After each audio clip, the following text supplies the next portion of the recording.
distinguished guests, the President of the United States, Joe Biden. Hey, buddy. Thank you. Please be seated. Well, good evening. We just concluded this year's NATO summit, and the consensus among the members was it was a great success. It was especially momentous because it represented the 75th year of the most important military defense alliance in the world's history of the world.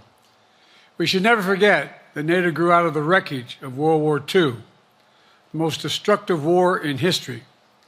The idea was to create an alliance of free and democratic nations that would commit themselves to a compact of collective defense.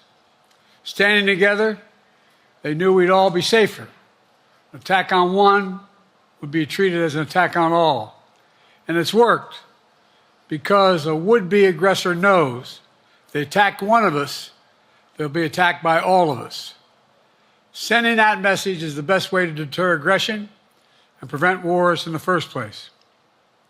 For those who thought NATO's time had passed, they got a rude awakening when Putin invaded Ukraine. Some of the oldest and deepest fears in Europe roared back to life because once again, a murderous madman was on the march. But this time, no one cowered in appeasement, especially the United States. We collected intelligence that Russia was planning to invade Ukraine months before the invasion.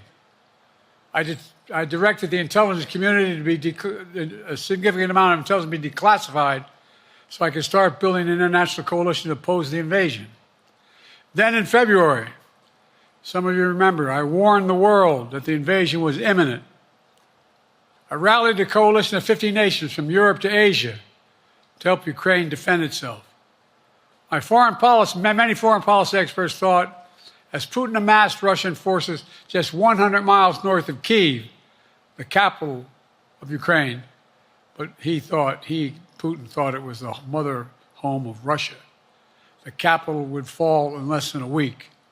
But the Ukrainian people, backed by a coalition to help build, stopped them.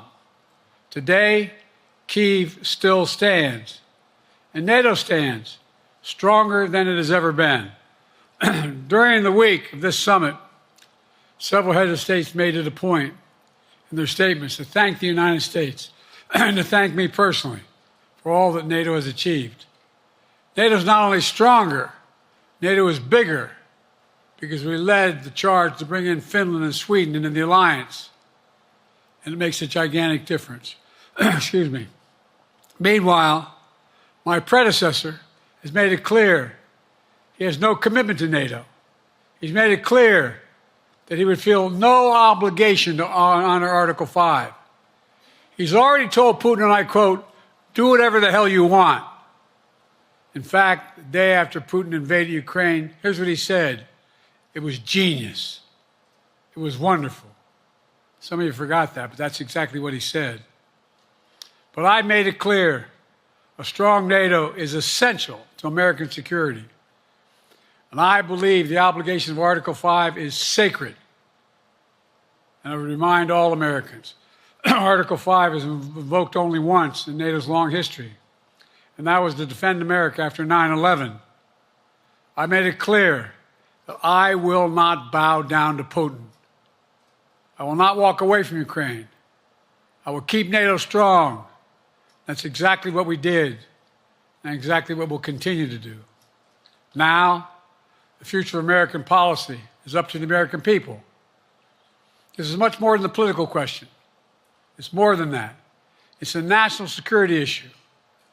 Don't reduce this to the usual testament that people talk about, issues of being a political campaign.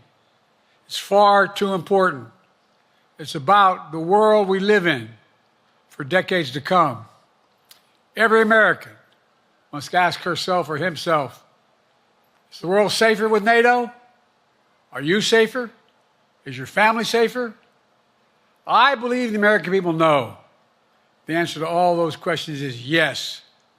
And I believe the American people understand that America is stronger because of our alliances.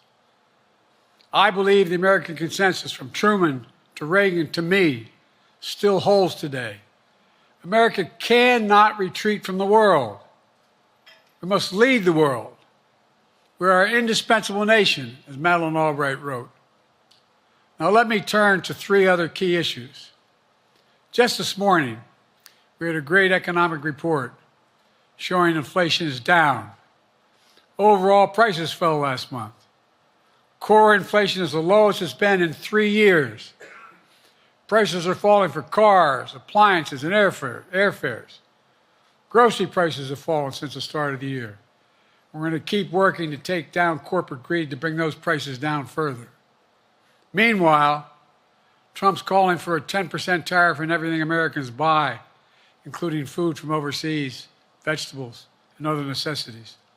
And economists tell us that would cost the average American working family another $2,500 a year. It's a tax of $2,500 a year. Second, our efforts to secure the border, the southern border, is working. After Trump killed the bipartisan effort to secure the border, Republicans and Democrats had worked on, because he thought it would benefit me and make him a loser, Republicans walked away. So I took executive action last month. As a consequence, working with Mexico, border encounters have gone down over 50%. The current level is lower today than when Trump left office. Third, for months, the United States has been working to secure a ceasefire in Gaza, to bring the hostages home, to create a path for peace and stability in the Middle East. 6 weeks ago, I laid out a detailed plan in writing. It was endorsed by the UN Security Council, the G7. That framework is now agreed on by both Israel and Hamas. So I sent my team to the region to hammer out the details. These are difficult, complex issues. There's still gaps to close. We're making progress. The trend is positive, and I'm determined to get this deal done and bring an end to this war, which should end now. Let me conclude where I began. We're the United States of America. We are the indispensable nation. Our leadership matters. Our partnerships matter. This moment matters. We must rise to meet it. With that, I'll take your questions. I've been given a list of people to call on here. Reuters, Jeff Mason.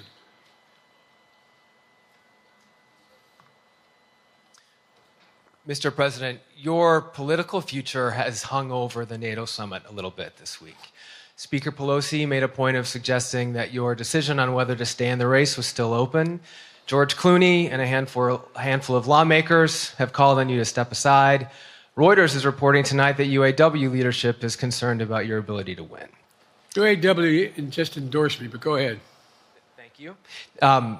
My question for you is, how are you incorporating these developments into your decision to stay?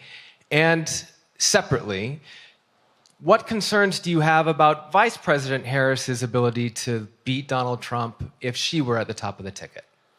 Look, I wouldn't have picked Vice President Trump to be vice president, but I think she was not qualified to be president. So let's start there. Number one. The fact is that the consideration is that I think I'm the most qualified person to run for president. I beat him once, and I will beat him again. Secondly, the idea, I served in the Senate a long time. The idea that senators and congressmen running for office worry about the ticket is not unusual.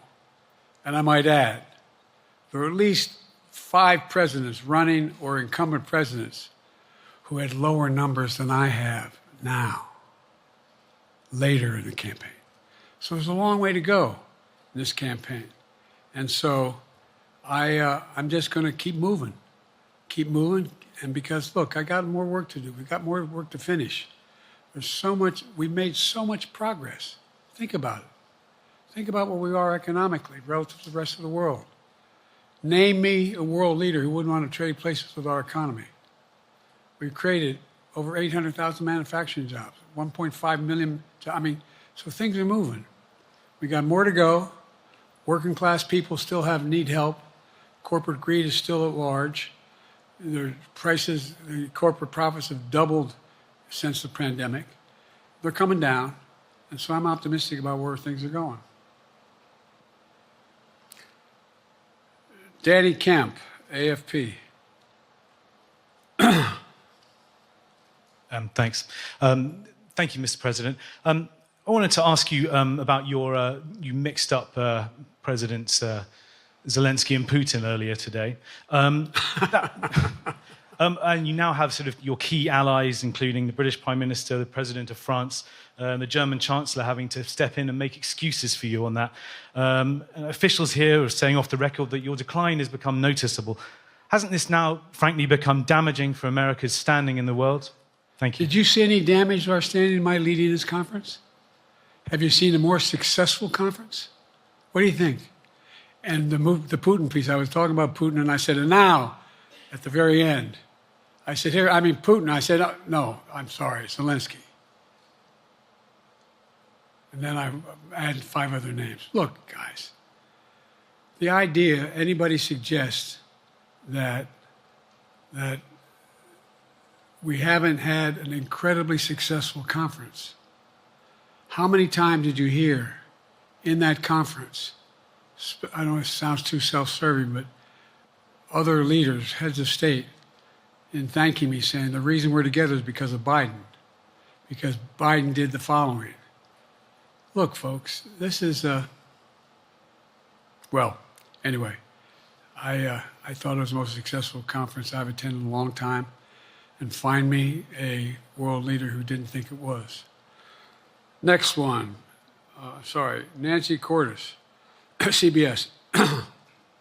Thank you, Mr. President. You mentioned other instances in history where presidents have faced a challenge, but what makes this moment in history so unique is that it is not your enemies who are calling on you to reconsider your decision to stay in the race. It's your friends, supporters, people who think you've done a great job over the past 4 years. Have you spent time thinking about what it would mean for your legacy, which you've worked decades to build, if you stay in the race, despite the concerns that voters say they have, and you lose to someone who you yourself have argued is unfit to return to the Oval Office? Well, look, I'm not in this for my legacy. I'm in this to complete the job I started. As you recall, understandably, many of you and many economists thought my initial initiatives that I put forward, can't do that, it's going to cause inflation, things are going to skyrocket, the debt's going to go up. What are you hearing now from mainstream economists? 16 economic Nobel laureates said I've done a hell of a job. That under my plan so far and what's going to happen in the future if I'm reelected, that things are going to get much better. Our economy is growing. I was determined when I got elected to stop the trickle-down economic theory, that if the wealthy did very well, everybody else would do well. My dad was a well-read, decent guy. I don't remember much trickling down on his kitchen table. Middle-class people and working-class people need help. And so what happened is I decided to was able to implement as president what I believed when I was a senator. And that is that the way to build this economy is from the middle out and the bottom up. That way we grow the economy. And the wealthy still do very well. They do fine. And guess what? Find me an economist, a mainstream economist who said we haven't done well. What have we not done that isn't working right now? And so we got more to do, though. We got to finish the job. And by the way, I come from the corporate state of the world. Delaware has more corporations registered in Delaware than every other state in the nation combined. I'm not anti-corporate, but corporate profits have doubled since the pandemic, doubled. It's time things get back in order a little bit. It's time, for example, if I'm reelected, we're going to make sure that rents are kept at 5% increase, corporate rents for apartments and the like and homes are limited to 5%. We're going to make a lot of changes that I've been talking about because we're going to continue to grow this economy. And by the way, remember how I got so roundly criticized for being so pro-union, not labor, union. Well, guess what? I've been the most pro-union labor president in history. Not a joke. And guess what? We had the Treasury Department do a study. When unions do better, everybody does better. Everybody does better. And we talk about how, for example, remember when we talked about getting the computer chip industry back in the United States? Used to be 40% of the industry. We invented the chip. 40% of the industry was in the United States. And former presidents decided that the best way to do it is find the cheapest labor in the world, send the product over there, and import what the product was. And so what did I do? I was told not to go over to to Asia, including Europe, but Asia. And I remember going to South Korea, convincing them to invest $20 billion in the United States to build computer chip factories. And I asked why when they finally decided to do it.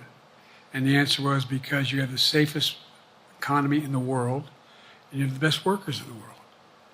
So the whole idea here is we've invested, there's over $50 billion in investment in computer chip manufacturing just coming into being. None of you thought that would happen. None of you thought that would happen.